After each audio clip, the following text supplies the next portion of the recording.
2 usines britanniques au centre des convoitises et des tensions sur le vaccin d'AstraZeneca. L'Union européenne, confrontée à des retards, réclame toujours d'être livrée par les sites de Kiel et d'Oxford qui tournent à plein régime, pendant que les établissements en Belgique et aux Pays-Bas rencontrent des problèmes techniques. Mais le laboratoire donne la priorité au Royaume-Uni, qui d'ailleurs la revendique fermement.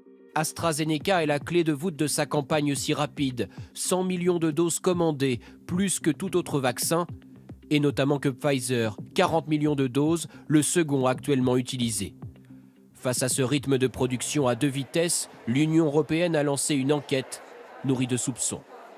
Il peut y avoir un problème industriel. S'il y a une préférence qui a été donnée aux Britanniques par rapport à nous, là c'est un problème. Je ne le sais pas. Et vous y croyez C'est quoi la thèse qui est la vôtre? Je ne sais pas. Moi je ne veux pas avoir de thèse par avance. Il faut les étayer scientifiquement. C'est des accusations graves. En guise de riposte, l'Europe instaure un contrôle sur les exportations de vaccins produits sur son sol pour les stopper si besoin. Le Royaume-Uni est directement visé. Les doses de Pfizer lui proviennent de cette usine en Belgique.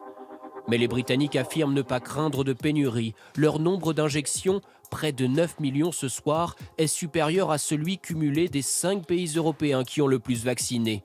Un écart colossal. Brexit 1, Bruxelles 0, se félicite le tabloïd The Sun. Londres affiche sa supériorité sans retenue, et peut-être avec ironie.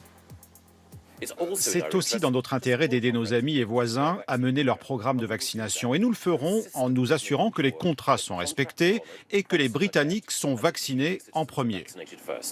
Ce conflit ouvert entre le Royaume-Uni et l'Union européenne démontre que ces vaccins, au-delà de l'urgence sanitaire, ils sont au cœur plus que jamais d'une compétition diplomatique.